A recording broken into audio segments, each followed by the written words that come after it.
ସେଇଟା ଦେଖନ୍ତୁ ପ୍ରଥମ କଥା ହେଉଛି ଯେ ଭକ୍ତ ବାବୁ ଜଣେ ଅତ୍ୟନ୍ତ ଅଭିଜ୍ଞ ଲୋକ, ପୂର୍ବତନ ମନ୍ତ୍ରୀ ଥିଲେ, 3 ଥର ସାଂସଦ ରହିଛନ୍ତି, ବିଧାୟକ ରହିଛନ୍ତି।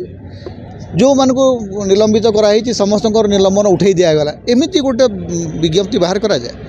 ଆପଣ କେଉଁମାନଙ୍କୁ ମାନେ ନିଲମ୍ବିତ କରାଯାଇଛି ତାର ଗୋଟେ ତାଲିକା ତ ଆପଣ ଦେବେ ନା, ଯେ ହଁ ଏଇମାନଙ୍କୁ ଆମେ ନିଲମ୍ବିତ କରିଥିଲୁ, ଏମାନଙ୍କ ଉପରୁ ନିଲମ୍ବନ ଉଠିଲା।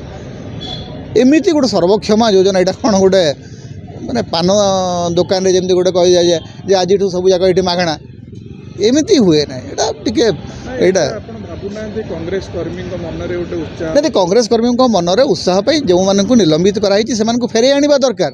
କିନ୍ତୁ କେଉଁମାନଙ୍କୁ ଫେରାଇ ଆଣିବା, କେଉଁମାନଙ୍କୁ ଆପଣ ଫେରାଇ ଆଣୁଛନ୍ତି ତାର ଗୋଟେ ତାଲିକା ପ୍ରକାଶ କରିବାଟା କ'ଣ ଏତେ ଗୋଟେ ଡିଫିକଲ୍ଟ କାମ ଯେ ଆପଣ କହିଲେ ନା ଯେଉଁମାନଙ୍କୁ ନିଲମ୍ବିତ କରାଯାଇଛି କିଏ ମନେ ରଖିଛି? ଧରନ୍ତୁ କେହି ବି କହିବ ଆଜ୍ଞା ଆପଣ ତ କହିଲେ ଯେଉଁମାନଙ୍କୁ, ଆଜ୍ଞା ମୋତେ ବି ଆପଣ ନିଲମ୍ବନ କଲେ ମୁଁ ପଳେଇବି, ମୁଁ ଆସିଲି ବର୍ତ୍ତମାନ କଂଗ୍ରେସକୁ, ଏମିତି ହୁଏ ନାହିଁ। ଗୋଟେ ଛାଡ଼ିକି ଯାଇଛନ୍ତି ତାଙ୍କୁ ବି ଡାକି, ହଁ, ଯେଉଁମାନେ ଦଳ ଛାଡ଼ିକି ଯାଇଛନ୍ତି ସେମାନେ ଆପ୍ଲାଏ କରିବେ ନା, ଆଉ କ'ଣ ଆପଣ ଗୋଟେ କହିବେ ଯେ ଯାଇଛ ଆସ ଆମ ଦୁଆର ଖୋଲା ଅଛି? ଗୋଟେ ପିଲାଳିଆ ଟିକେ ଲାଗୁଛି। ଭଲ ସୁର ରାଉତରାୟଙ୍କୁ ସସ୍ପେଣ୍ଡ କରୁଥିଲେ କାହିଁକି? ସୁର ରାଉତରାୟ ସେ ଯାହା କୁହନ୍ତୁ, ସୁର ରାଉତରାୟଙ୍କର ଭଳିଆ ଗୋଟେ କମିଟେଡ୍ କଂଗ୍ରେସ କର୍ମୀ ଆପଣ ପାଇବେ? କଂଗ୍ରେସ ଦଳ 7 ଜନ୍ମ ତପସ୍ୟା କଲେ ବି ସୁର ରାଉତରାୟଙ୍କ ଭଳିଆ ଗୋଟେ ଲୋକ ପାଇବେ କି? ଯିଏ ଜୀବନ ତମାମ କଂଗ୍ରେସରେ ରହିଛନ୍ତି। ସିଏ ଆପଣ ବିଜେଡ଼ିରେ ତାଙ୍କ ପୁଅ ଲଢ଼ିଲା ତ ଲଢ଼ିଲା, ପୁଅ ଉପରେ ତାଙ୍କ ନିୟନ୍ତ୍ରଣ ଅଛି।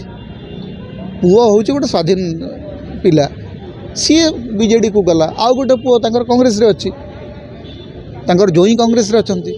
ସେଥିପାଇଁ ସୁରବାବୁଙ୍କୁ, ଏବଂ ସୁରବାବୁ ପ୍ରଚାର କରୁଥିଲେ ବହୁତ କଂଗ୍ରେସ ନେତା, ଆମେ ଦେଖିଲୁ ଯେ ସେତେବେଳେ ପିସିସି ପ୍ରେସିଡେଣ୍ଟ ନିଜେ କେତେ ଭୁଲ ପଦକ୍ଷେପ ନେଲେ, ନିଜେ ନିର୍ବାଚନ ଲଢ଼ିକରି 4ର୍ଥ ସ୍ଥାନରେ ଯାଇକି ରହୁଛନ୍ତି।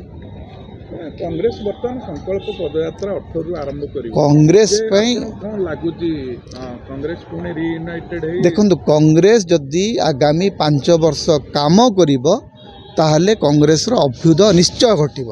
କିନ୍ତୁ ତାଙ୍କର ଜଣେ ନେତୃତ୍ୱ ଉପରେ 5 ବର୍ଷ ଆସ୍ଥା ପୋଷଣ କରିବାର ଧୈର୍ଯ୍ୟ କଂଗ୍ରେସ କର୍ମୀମାନଙ୍କର ରହିବା ଦରକାର।